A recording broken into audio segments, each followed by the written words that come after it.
Welcome to our gallery studios. My name is Michael Swank. This is an episode of the Bureau of Queer Art. Today, we're working with Miguel Casco, whom I've exhibited a handful of times, art fairs in all over the place. I just love and respect his work. He is an incredible technician, but also has a very clear message and concept behind his work.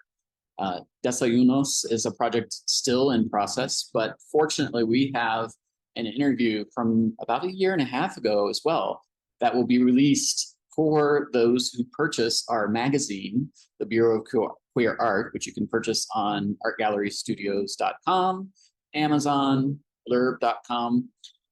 When you purchase this magazine, not only do you get to see the images that we're talking about, but also you get all this extra special content. And so the people who are purchasing this particular issue of the magazine for this project will actually get to watch the interview with Miguel from his studio. I'm here in the gallery, surrounded by his work. And then we're playing the film that the paintings are based on throughout the entire thing. But you have to purchase the magazine in order to see that. So please go to artgallerystudios.com, purchase the magazine, apply to be one of our artists and work with us, and enjoy this podcast. Miguel is fascinating, and I love speaking to him. I think you'll see that. And a little side note here, this was part of our Kiki, our visiting artist program. So there are some other voices that will come in, some questions from the artists that are part of the residency program. It's just the side thing in there. Just wanted to make sure it didn't confuse you. Enjoy this episode. Miguel, how are you? Hello, hi everyone. I'm Miguel Casco and welcome to my studio. This is the place where I paint and work and almost live. Yeah. You teach classes from there as well. Yeah, we also have like an academy of painting and drawing classes. We work with live model, and we try to how we can say this, like continue the path of figurative art. And yeah, we mostly do work which is found figurative. Is that a word, Michael? Yeah, absolutely, yes. I mean, your work is figurative, you're teaching figurative, you're living figurative, you're married to a gorgeous dancer. There's all this beauty in your life, and it's kind of your exhibit here in our open studio, it's hidden up in this nook, and it is hilarious how many people have come specifically to see your show. Like, amazing.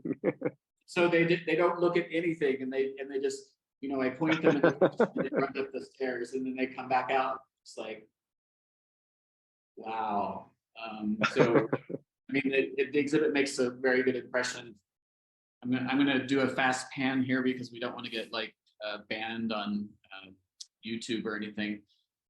We have these very large figurative disc pieces. Then we have some prints here with this lovely, my desk is blocking, this lovely floral arrangement.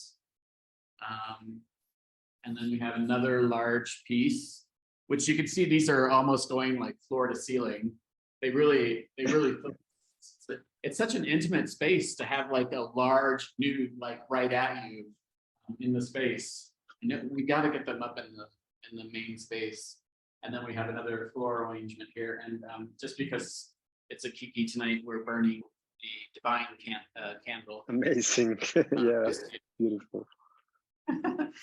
So, Miguel, how long have you been painting?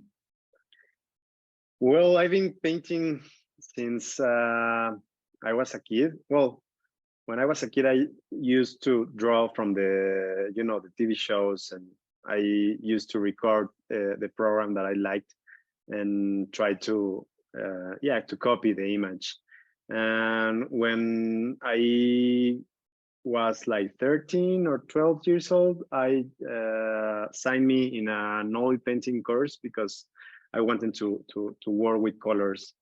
And well, my father is a sculptor for religious. Yeah, I think I told you that before, but he creates this, this Christ and baby Jesus images. And so since I was a little, his workshop is at the entrance of the house. So every time I step out or in, I came through the workshop of my father.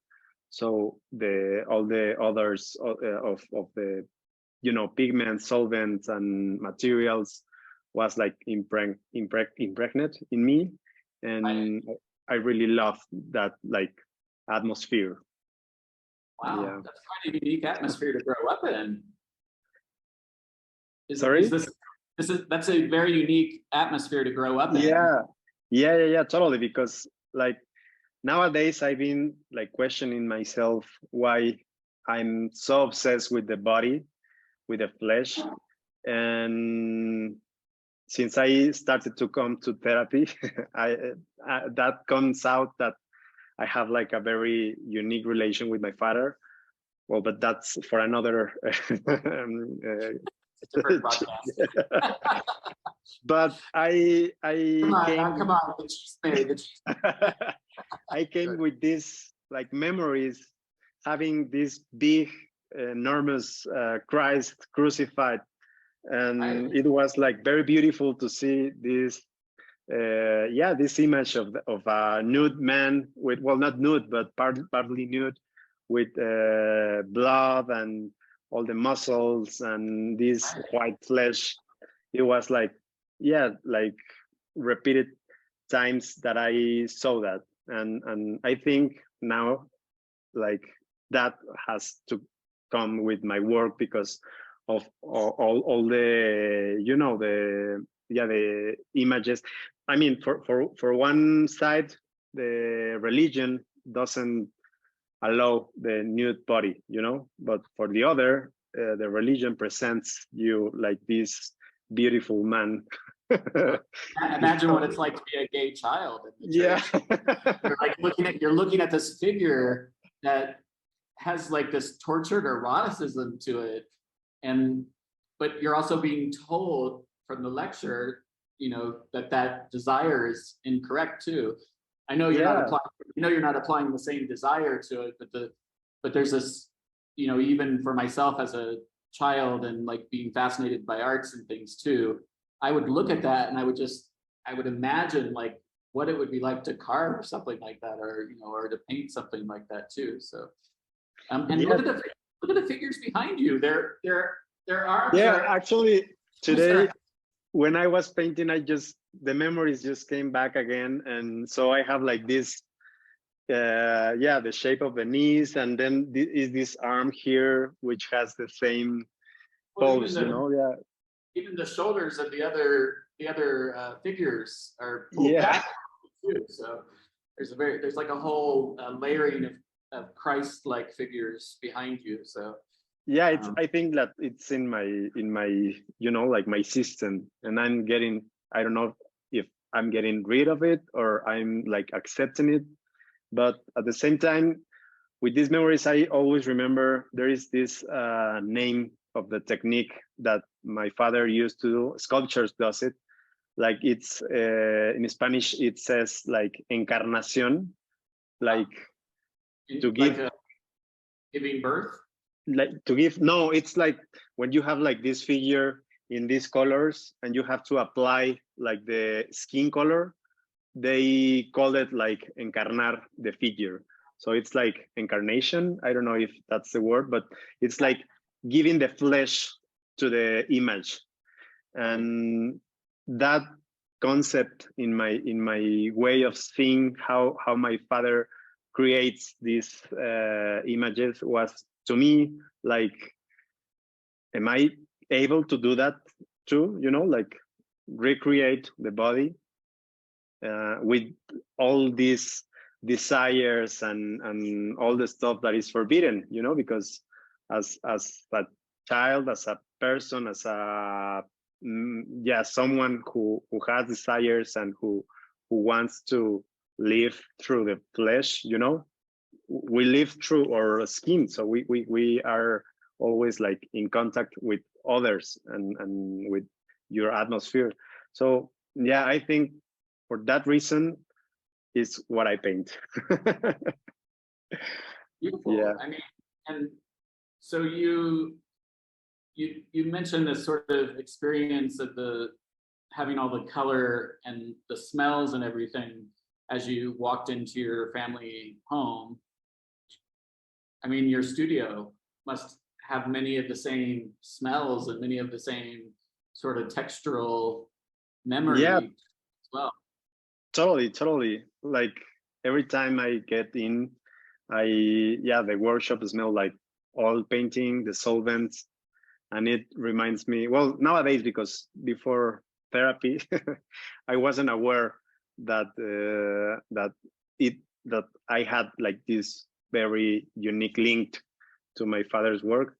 But now that I am accepting that, I think that yeah, it's like a very strong link, and all the memories came with the, as you said, like with the atmospheres, the images. So yeah, all the work I think is related to that, and yeah, it's something that I really like now. So yeah, Is your father still alive? yeah. So He's he sees your work. How does he respond to your work? he always like he's well, he is 16 years older than my mom, and when I was born he was 45. So yeah, there is like a gap, a Sure. big gap between generations, and we don't speak too much.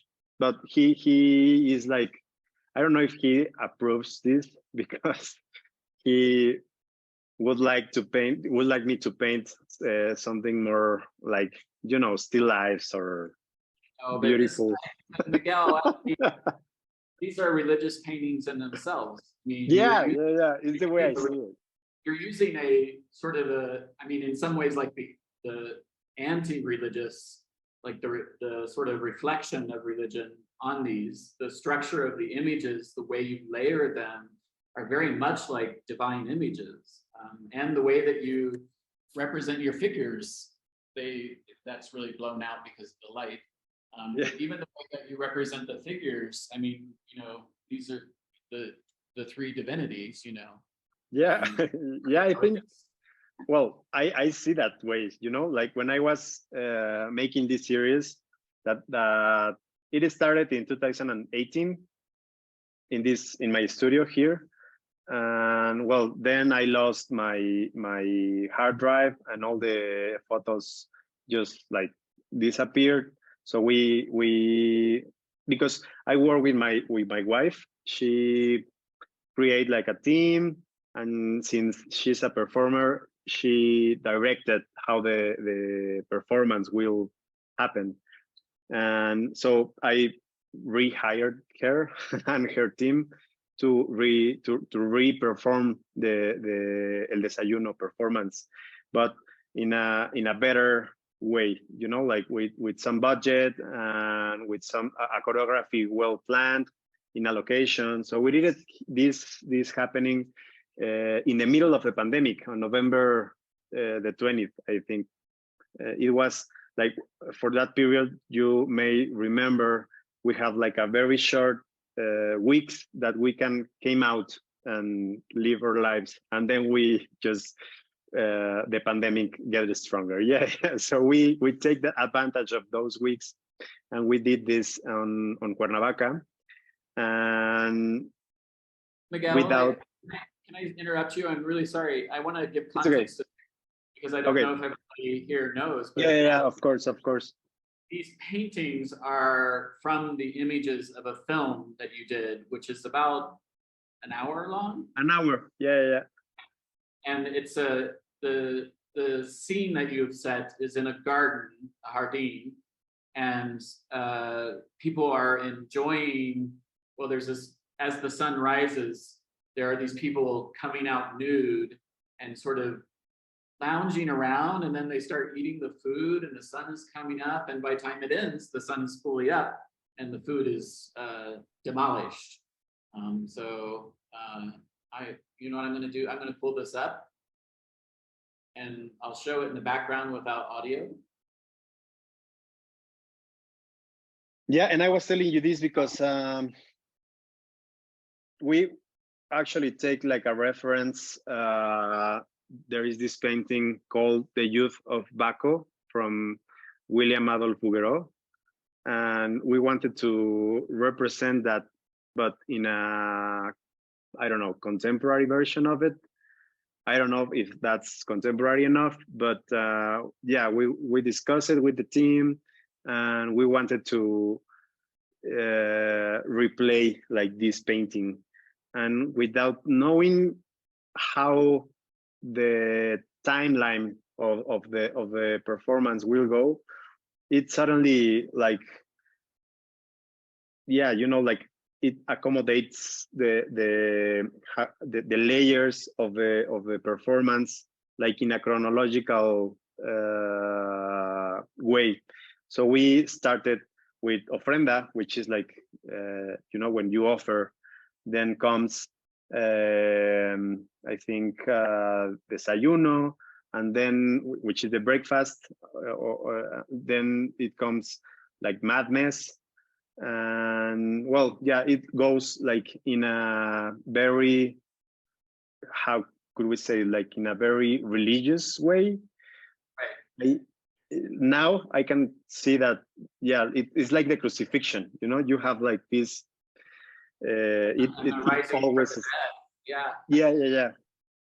So I don't know if I want to relate this with the religion, but I know that my bonds are with my father's work. So yeah, even if I don't want it, I think it's there.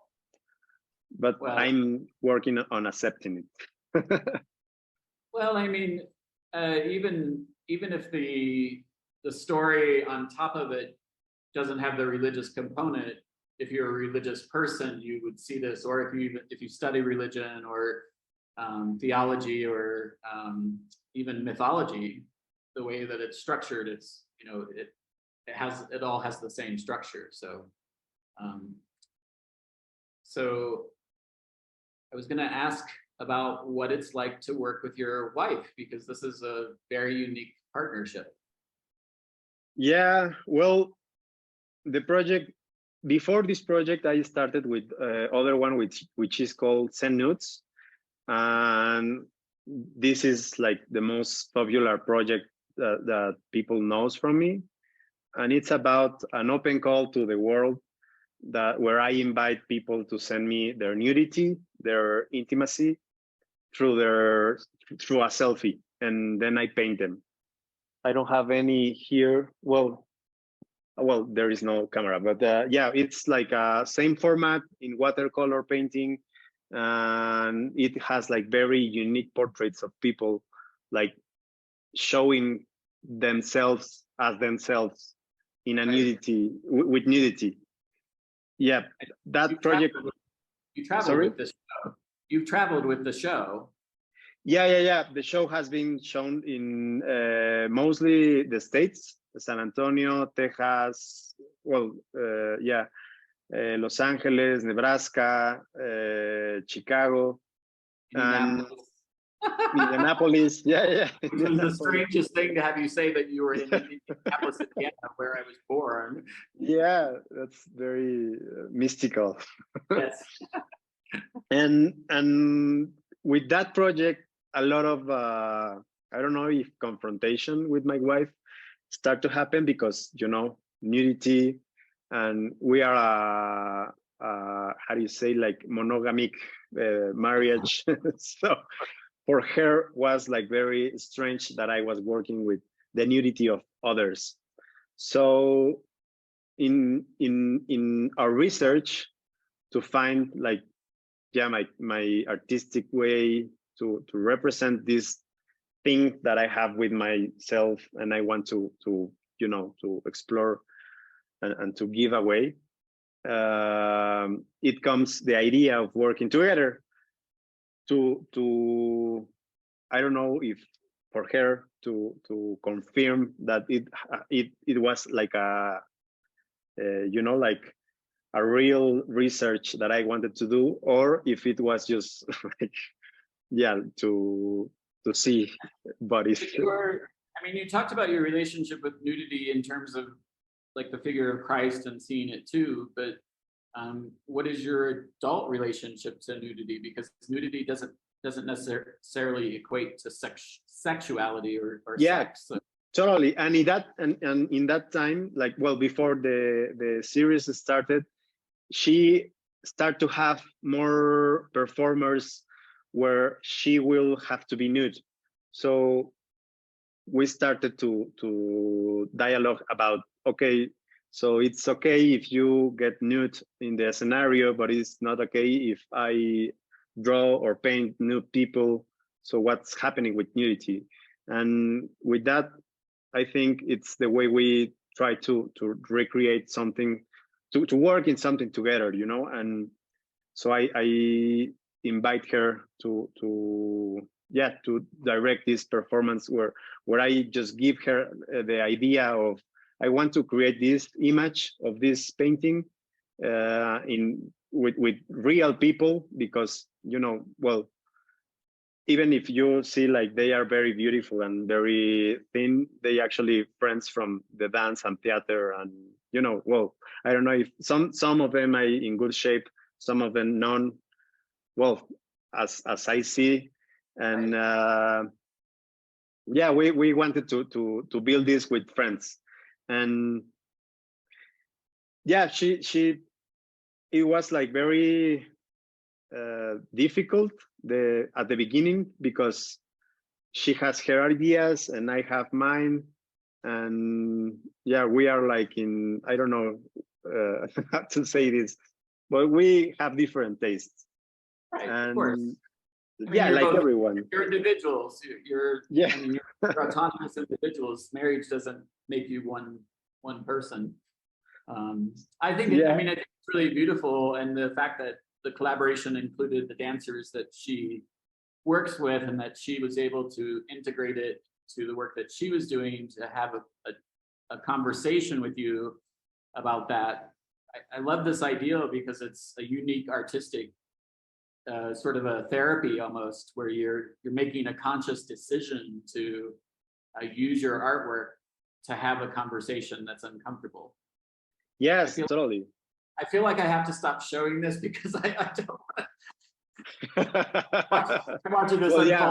Like there are people on the other side on the internet going, "Oh my God, this guy." Yeah. YouTube probably will ban. Yeah. Well, you can find it on Vimeo Yes. as Miguel Casco, El Desayuno, and there is no, yeah, the nudity is allowed. But yes, another thing that it was beautiful to me, during the pandemic, many of the people that dedicate their lives to the model and to dance and theater just stopped working, you know, because there wasn't any shows to be able to go. So all those people also are models that work here at the Atelier Mesones, the academy that I run. And it was very beautiful to offer that space, you know, for collaborate after a period of time where we have been like, you know, away of everyone. Well, I mean, So, there's an energy there too, and I think that understory of the pandemic, you see this sort of energy. There's like this nervousness at the beginning, and then yeah. Obviously that goes away. Then there's the freedom of the dancers are going to have with their body, and so you ended up with some very unique compositions. Like you could tell that the people in the composition were aware of their bodies and what they look like as a spectator. You know, so like just the shape and the form of it. For you as a painter, I mean, when I was the art director for Dance Magazine, and the photo shoots were my favorite thing in the world, because you know, just the way you can capture the body in movement and create form and shape with the body is so, it's just like insane. It's a beautiful thing. Well, yeah, for that, we have like 3 people that came from they weren't non-dancers, non-theater. So they were like just Godines people that used to work. Well, they actually continue to work here as a model because they like to model, but they are not like any dancer or theater people. And for that, knowing that, we hire a team of 2 photographers plus me, plus 2 videographers who were invited to the rehearsals. We had 2 rehearsals before the show. And yeah, Sebastián Santamaria, which is the partner of Andrea, my wife, Andrea Garay, and Catalina Navarrete, the other, those 3 people were the team who create all the performance. And they were assigned to train these people. The 13, I think they were 13 people. They were trying to act like this. So probably the most well, no, every pose was very beautiful. Yeah, if you see the shots, you know, there is something with nudity when if you're alone and you get nude, I mean, you get naked, you know, like you are like vulnerable. But when you're in a group of people and everyone started to get nude, there is like something is the line of oh my God, what would they say about my body? It's just disappear. And that's very beautiful when it comes to collective nudity. And I think that happened. The first rehearsal wasn't nude, it was with clothes, but there was this invitation, if you are comfortable with yourself to get nude, you can get nude. So 2 or 3 people just get nude. And the second rehearsal, we asked everyone, even the photographers and all the people there have to be nude. So we did this exercise, and it was very beautiful because even if we went in, I mean, it was a secure place, but you know, like if you're not used to get nude in front of others, you know, you have to work with that. But yeah, this project, and is what I like most, is like it has been like therapy, as you know. And how many paintings are in the series now? This is the 8th. And yeah, I want to, this is the bigger one by now. This like 180 centimeters. I don't know in inches, but it's like my size, probably. And the ones in here are like 90 centimeters, right? 160. Yeah. 160. All right. And yeah, I want to, I have like many images to keep working with this. And I will keep working on this. But at the same time, at Indianapolis, they invite me because of this project. We couldn't get this project to that place because it was too expensive. So we send nudes instead. But they really like the idea of working with people, and they were offering this opportunity to dancers from their community to work with me, and we are planning to do it in the next 2 years. So I think that's another part of the project that it's like working on by itself, you know, because this project has been like just moving by itself with the video, with the paintings, with the performance also. And yeah, I don't know what will happen, but I think that many things are coming. We should do a performance in the gallery. Yeah. I think we showed your film, and we had it. Our wall on wheels was in between the 2 spaces in the hallway. Mm-hmm. So it's a very public space, and I don't think anything about it. Like when I watch it, I don't I don't feel shame or like, I'm looking at it for its artistic content. It's quite beautiful. And the 80-plus-year-old owner of the building did not feel that way when she called the police. She called the police. She called the police, Oh yes. my God. I didn't know that. And she came into the gallery before the police arrived, and she was screaming at me about like this disgusting pornography and everything. And I was just like, well, I think that, do you want to have a conversation about this? And she just kept screaming at me, and I was like, okay, so you're going to be unreasonable. And I'm like, do I need to remind you that your taste is not everyone else's taste? And she just kept screaming and screaming, and then she left, and then the police arrived, and with the son of who was like clearly embarrassed by the whole thing, and we ended up having to move it because of a code violation, not because of the nudity, but she got what she wanted out of it. So that even actually inspired us to produce the show that is currently up in the gallery as well. So, because I was like, oh, we have to make sure that the largest piece that you could see from the door is nudity, and it's a woman with a much younger man at her feet below. So we haven't heard anything. She hasn't like tried to peek into the gallery or. Well, we should do a performance there. Oh my God! She would just. I mean, I think we should invite her. Melt. Yeah, her mind would melt. I mean, it would just. She wouldn't know what to do with herself. I mean. Yes. We should invite her to perform. Oh yeah. Oh my God. Oh. I mean, well, that just. I'm not going to sleep well thinking about that now. So. No, I mean, my point is that the artwork is so beautiful, and I have this experience with it, and for me, it's the kind of experience with artwork that I want to have. I want to feel a little bit uncomfortable. I don't see a lot of women's bodies. I see mostly men's bodies.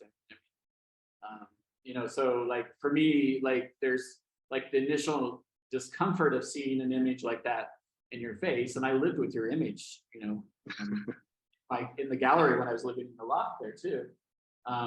It's a very interesting experience to have that moment of discomfort with art, and I mean, people respond to it in very different ways. I mean, I watch people, the way that they interact with the work, and like there's this fascination with it, and then there's this like people have to step back from it and like kind of absorb the continuity of it, the larger scheme of what it actually has in it, because there are so many layers within it. What has been the response from audiences? Like, do people call the police everywhere you go? Well, in Indianapolis, they didn't. They couldn't. Well, they didn't want to print the invitations because it was adult content. So yeah, I think nudity, it's been a hard topic to work with, but we have like artists, like just the study of form and shape. I mean, yeah, but I mean, at the same time, we have like this double morality with our society. I see. I mean, in every corner of the street, you find like these newspapers with bodies, like strip off and kill people. And next to the kill people, there is like very big. Yeah, and that's like the normal thing here, like, but internet has like this. Well, in internet, you also have like this prostitution, like there are Instagram accounts where you can see like sexual activities happening, and yeah, I don't know. I know. It's not just Mexico, but it is kind of interesting the way that you have all these layered bodies and things, and then like, I don't know, we live in Mexico City, your studio's right in El Centro. I mean, it's layers and layers of body. Like there's no end to it. And El Centro has all these like different zones with like these very unique characteristics to it, in which you would see this sort of, carnival. Yeah. aspect to it. I think, what was that? Somebody brought this up. Elio brought this up last week about this carnivalization, this ideal in Brazilian culture and in art right now about this extreme sort of, the exaggeration of the body and celebration and everything. And we talked about your work as an example of this, because it is such an extreme celebration. It's like, so, this is not your normal Thanksgiving with your family sort of thing. Well, not my. Well, and that's what the project is about, celebrate life and flesh, and I mean, through our bodies is the way we can live our lives. It's the only thing that allows us to feel, to taste, to have this connection with all the pleasures of life. And I think pleasures shouldn't be like forbidden. No, I mean, I think everything in balance is yeah, of course. Like, I grew up in the Catholic Church, and it was all about this restriction and denial, and that double meaning. So I mean, as a gay man, my experience at the church was like everyone was gay. Yeah. Nobody talked about it, so like it was just a normal thing, and so I didn't think that there was anything wrong with coming out of the closet, because the church, I know it was like forbidden, but it seemed like it was so ingrained within the culture of the church. And I was a visual child. I saw gay and everything in the church. Yeah, I mean, like I think I'm hetero flexible people, like I like women, but I also have experience, and when I was little at the church, I was like with this fear of feeling desire for the figures that are represented there, because they are very beautiful and very sensual, like, yeah, it's like very gay representation of bodies. Yeah, I totally agree. There are a lot of other experiences, but we're not going to do that here. We don't have to talk about that here. I'll talk to my own therapist about that later.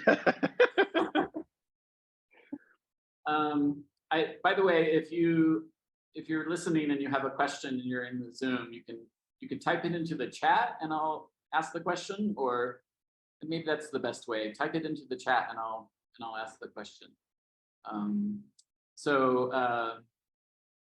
So anyway, back to the subject matter. Yeah, I just think it's fascinating, the relationship that we have with our body, and that there are these places where you're allowed to do things and you're not allowed to do things. And I think right now in the culture, mostly I think because of the internet, there's those spaces are becoming fewer boundaries between. So and there's a lot, I feel like there's a lot of figurative art starting to come out after, like, it felt like decades where in the early 90s, it feels like everybody stopped painting figurative, and it just fell out of favor yeah, I think like we are with the coming of digital world, I think, and the photography also, like we started to become like a more eye civilization, like in Spanish, I would say like oculocéntrico, like eye focused world. And with that, I think like everything around around art, it started to become more like, yeah, erotic to the eye, like, well, the way I see it, I really admire, like, well, everyone, like you, well, I don't know, but I like art that is likable. I don't know how to say it, but like, well, who are the artists that are inspiring you, like historically, but also like currently, like in the moment, like, we just had Art Week in Mexico City. Well, It about must- painters, I really like this Jishayu Sitman. It's a Mexican Jewish painter that works with, well, yeah, he's very figurative, and he has like many works that has been working on. There is also, well, I like Rubens, and I want to, like, I think that I want to recreate what he did, at least to try. Who else? Well, that question is always like difficult in the I time know that you're. it's hard to come up at the moment. I was just But thinking, since you like Ruben, like maybe we can have you do the ceiling in the gallery, and that would just push, the owner over the edge. Like she would, like it would be gorgeous. People would come from miles around to see it, but she would probably have it torn down. yeah, totally. Be out of business. But It's Art Week is overwhelming. There's just so many things happening all at the same time, and it just seems to get bigger every year, every single year. You did well, you were here, you're presenting here, and you did a show 11 by 11. yeah, here at the studio with other artists, and it was a painting show. Downstairs there is this apartment. Well, it comes to be the apartment of the guy who has this gallery at Los Angeles, and yeah, he resolved to be my neighbor, and that's the way I was invited to Los Angeles. And then in this year, he wanted to like create a specific exhibition opening, that pop-up exhibition. It was just for that day, and yeah, we were 11 artists, included Fabian Chaires, Elena Manero, and some others that I don't remember the name. I'm very bad with names. Sorry for that. Oh no, I'm horrible with names. I've said your last name wrong, and I've known you for almost coming up on 2 years until this show. So I don't know, maybe it was like there's a space cleared in my brain or something, and finally I got your name correctly. Every time I was just like, Costco? No, it's not Costco. That's a place you go to. No. Yeah, well, my last name is, I think, is not common. No. But at the same time, it's very, I mean, it's helmet in English, you know. It's just an example of how bad I am with Yeah, I know. like it's really horrible, and people, as the gallerist, the curator, people will ask me questions, and I'm like, pull up my phone really quickly. I'm like, oh my god, no names. Yeah. And in Spanish. Well, Miguel, I appreciate your taking the time and missing your wife's performance tonight. No, it's okay. I'm coming on Saturdays, so it will be fine. Today was the first show, but it's okay. I will go to the last one, so it's the same as important. It's totally fine. I didn't know this, but I do appreciate your continued relationship with us. We've shown your work a couple of times. I would really love to be able to show you into the main space. We got to figure out a way to time things because you're so popular. I mean, every time I think there's going to be a window and I talk to you, it turns out that you're committed to other places. So we have to figure out, okay, what's happening in April? What's in April? Nothing's happening in April. You're like, oh, let's just move the show down and hang. Half the work is already here, right? So let's just move it downstairs. Yeah. Well, we should prepare the performance. That would be lovely to have like that. I would love to do that. I think it's I mean, obviously it would have to be a little bit scaled down from what that is, but in your film, but I think it would be very, yeah, totally, like 2 or 3 people there. Yeah. And the neighbor. I mean, we had the gay men's chorus here, and it was 40 people in the gay men's chorus, and there was like literally like 20% of the space left for the audience. So that was a little bit much. But no, were you getting ready to ask a question, or we're? Well, I saw we were leaving, so yeah, I wanted to tune in.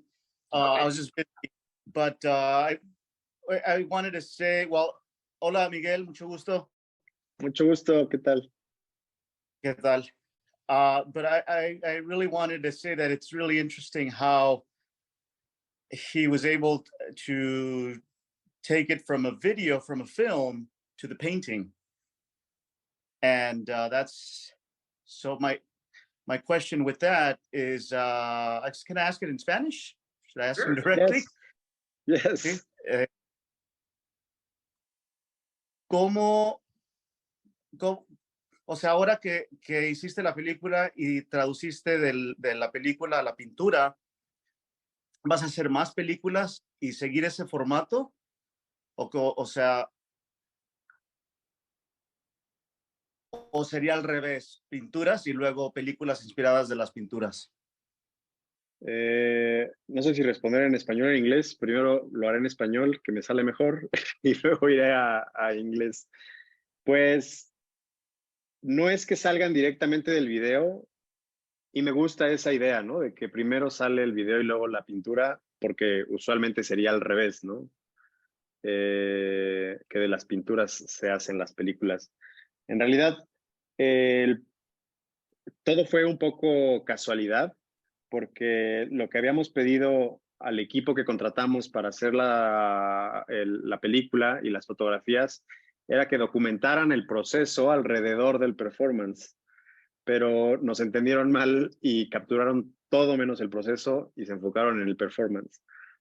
Y pues al ver que teníamos solo ese material en video, fue que decidí hacer una edición lineal de lo que sucedió como registro de performance. Y de ahí, de alguna forma, como que funcionó para poder trasladarlo a pintura, ¿no? Poder verlo una y otra vez mientras editaba, porque yo lo edité. Fue que dije, ay, órale, pues son estas escenas y no estas, y estas funcionan mejor de esta manera y no estas. Y creo que ahorita lo que vendría, como lo había platicado hace un momento, que existen estas diferentes ramificaciones del proyecto entre el performance, las películas, las pinturas, la instalación, porque tengo también los manteles en donde comieron estas personas, a manera de registro de lo que sucedió, un poco como el manto sagrado, ¿no? Jugando con esta idea de los símbolos religiosos. Y en las invitaciones que me han hecho ahora con la de Indianápolis, pues me gustaría también hacer una especie del registro del performance, ¿no? Quizá ya no tan cinemático como porque pues sucedió en una locación específica que yo pedí, con cosas específicas que yo pedí, y de alguna forma se vio muy cinematográfico, ¿no? Si no conseguimos eso para el siguiente performance, pues bueno, podremos hacer alguna especie de ejercicio visual a partir del video, pero pues los veo como dos obras independientes, ¿no?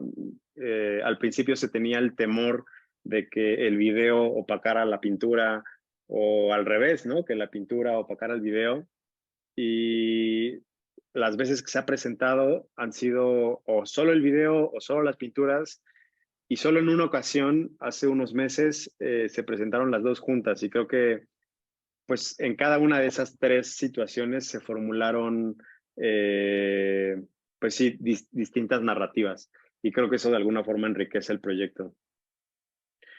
I will try to translate everything that I said in English. So I was telling that it's always like from the paintings comes movies. And with this project, I really liked that, well, we asked the people that we hire for photography and video to record everything of the process, to create like a documentary, you know, and to show a documentary that we can show to people around the paintings, to have like this, like behind the scenes. But it came with the people that we hired that we didn't explain ourselves that what we wanted. So they filmed only the performance, and we didn't have any of the process of the performance. It was sad, but at the same time, it was an opportunity to have like other thing. So in the time that I just edit the video, because I dedicate like months of trying to see to accommodate all the videos. It was 3 cameras, 2 at the ground and one drone. So I spent like many hours like figuring out how it will have to have like a same line story, and it helped me a lot on deciding which image would be like very, you know, like a great image to be painted. And with that, it came like this preoccupation of thinking, oh my God, but what happens if the video comes out and then the paintings will take no value? Or what happens if the paintings came out and the video, it's not important? So I tried to present first the paintings, then only the video. And just a few months ago, I presented both, and it came with a very different narrative, very different perspective from the other shows. And I think that that's a very beautiful project that allows to read it from different times, you know, like every time that it's presented, it has another reading. Now with Michael's, we have like a kind of installation with some flowers and something very unique for that space, you know. The last time we had like the video, 2 paintings, 1 in process, and I invited Sebastian, which is the one with the crane, like he's trying to bite. He performed at the opening, and it was very different. It was just one people like having this ritual, because it performed at the same time the movie start, but he couldn't see the movie because he was in another gallery, but it resolved like the same time. Well, he probably knows better than me how the time worked with his body, because he was the one who guided the performance. And yeah, that's I think that with the next invitations or the next opportunities, I will try to create another video and another kind of paintings and probably another kind of installations, because I said in Spanish, I keep the mantel. In English is Tables. The table cardboard. Yeah, I keep it. I like, you know, as a register of the performance, and also because of these religious symbols, you know, like the manto sagrado, the sacred manto, no sé en inglés. Yeah. So I don't know. yeah, I don't speak English either, right? Apparently. Tablecloth. tablecloth. But the manto sagrado in English would be like the sacred ship. The one that Christ cloak. just put his face. Cloak. Yeah, the cloak, the sacred cloak. Yeah, well, cloak. Yeah, yeah. It will be different the next time we do this. We want to do it with other kind of people. Probably I invited a curator, which is named Jeanette Betancourt, and she has some ideas. She wrote it a very beautiful text that you can find in my webpage, which is miguelcasco.com. And yeah, there are some texts that you might like to read if you are interested in the process of el desayuno. Thank you. Miguel, I can't believe we just filled an hour without even like blinking. Yeah. I want to say that there is an interview that we did with Miguel in November of I want to say November 21, when we presented this parts of this series before. And I interviewed you up in the loft on the other side. Yeah. So the irony of that is that that loft became my bedroom right now, but this room, as soon as your stuff comes out, is becoming my bedroom because we need that for another project. So every time apparently I'm going to be changing spaces. So You're leading anyway, with the work. go to our YouTube channel. There's a huge library of interviews in there, and Miguel is in there. And there's also, I think, at least 2 interviews from within the show, like on opening night. We always do these interviews and stuff too. So there's lots of material on our YouTube channel with Miguel in there. And I wanted to go and listen to the previous interview because I wanted to see what would be different from 2021 and the way that you were thinking about your work, and then like what it is now. And I didn't get a chance to do it today, but I'm telling you, it's completely different. You have to go back. Yeah. I mean, like, I know that it's very different. Probably at that time. I mean, that's the artistic process. I mean, that's why I continue to like want to show the work and everything too, is because it continues to evolve and become like, it has its own life to it. So it's an honor to be included and allowed to show your work here. And always, thank you, Michael. Thank you so much, Miguel. Please go bring flowers to your wife at the end of the performance. Yeah, of course. You know, I mean, I'll apologize to her when I see her next week. No, it's okay. It's totally fine. Okay. I mean, it was my fault because I didn't remember. So yeah.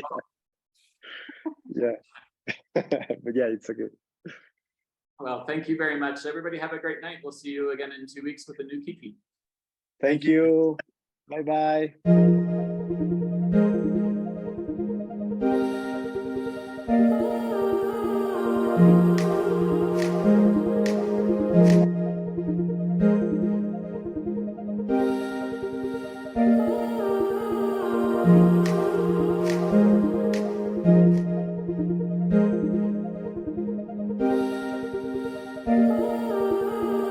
I